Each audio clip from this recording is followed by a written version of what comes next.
Hello guys, आज हम यहाँ पे मोलैरिटी के बारे में पढ़ने वाले हैं। जैसे कि हमको पता ही है, हम 9th 10th 11th और 12th इसमें हम मोलैरिटी के बारे में तो पढ़ते ही हैं, बट इसमें कुछ ऐसे कंफ्यूजिंग टर्म भी होते हैं जो कि हमको समझ नहीं आते या फिर वो बहुत समझने थोड़े से डिफ़िकल्ट हो जाते हैं। तो मैं आज इसी को यहाँ पे क्लियर करने की कोशिश करूँगी और मुझे उम्मीद है कि आपको समझ में आ जाएगा। तो मोलैरिटी होती क्या है?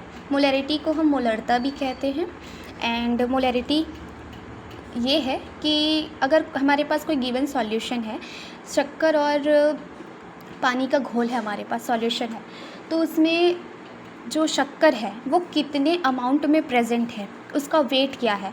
तो इसको पता करने के लिए हम मोलैरिटी के थ्रू ही उसका वेट जो है वो निकालते हैं। ठीक है, तो इसका फॉर्मूला क्या होता है मोलैरिटी का? WB by MB into VmL into 1000। ठीक है, तो यहाँ पे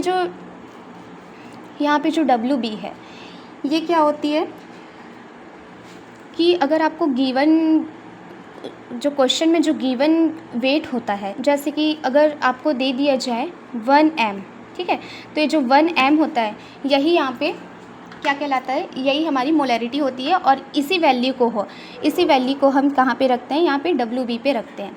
और MB यहाँ पे जो हमको सॉल्यूट गिवन होता है उसका मोलर मास होता है यहाँ पे MB। एंड VmL मतलब हमारे सॉल्यूशन का वॉल्यूम कितना है, इसको हम ml में शो करते हैं, इसको VmL से शो करते हैं। और ये 1000 से हम इसको, क्योंकि हमने ml में लिया है तो इसको हम 1000 से यहाँ पे मल्टीप्लाई करते हैं।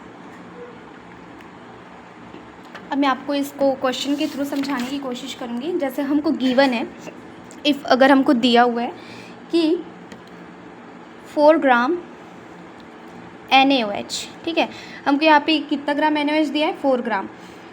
अगर हम इसको पानी में घोलते हैं और हमारा टोटल सॉल्यूशन कितना बनता है? सॉल्यूशन हमारा बना 250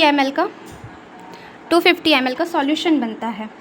तो NaOH की मोलैरिटी हमको पता करनी है ना, ये कितने मोलैरिटी का है, ये तो हमको ग्राम में गिवन है।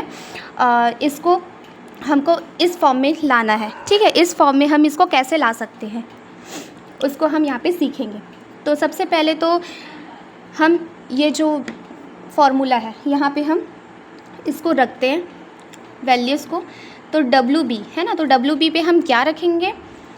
4 ग्राम दिया हुआ है तो WB पे हम गिवन मास जो होता है वो WB है, यहाँ पे लिख देती हूँ। WB is equals to given mass जो हमको क्वेश्चन में दिया होता है, and MB is equals to molar mass. ठीक है, मोलर मास तो अब मैं आपको बताऊंगी कैसे निकालते हैं मोलर मास। VmL क्या है? जो हम सॉल्यूशन का वॉल्यूम, ठीक है, volume of solution, okay. And 1000 मैंने पहले बताया कि ml में लिखा है, इसलिए हमने 1000 से इसको मल्टीप्लाई किया है। ठीक है, तो 4 ग्राम हो गया। अब हमें इसका मोलर मास निकालना है। ठीक है, तो इसका मोलर मास कितना होता है? जैसे सोडियम है, सोडियम का क्या है? सोडियम का एटॉमिक नंबर है ना, सोडियम का एटॉमिक नंबर 11 होता है। इसका एटॉमिक मास कितना होता है? 23। वैसे ही ऑक्सीजन का कितना होता है? 16, और हाइड्रोजन का तो 1 होता है। ठीक है, तो जब इन सब को जब हम जोड़ेंगे ना तो ये 40 के अप्रॉक्स आएगा। ठीक है, तो यहाँ पे हम मोलर मास 40 रख देते हैं। देन हमारा सॉल्यूशन ऑल ओवर कितना ml में बना है? तो 250 ml का सॉल्यूशन था हमारा, इंटू 1000। ठीक है, तो जब हम इसको कैलकुलेट करते हैं ना,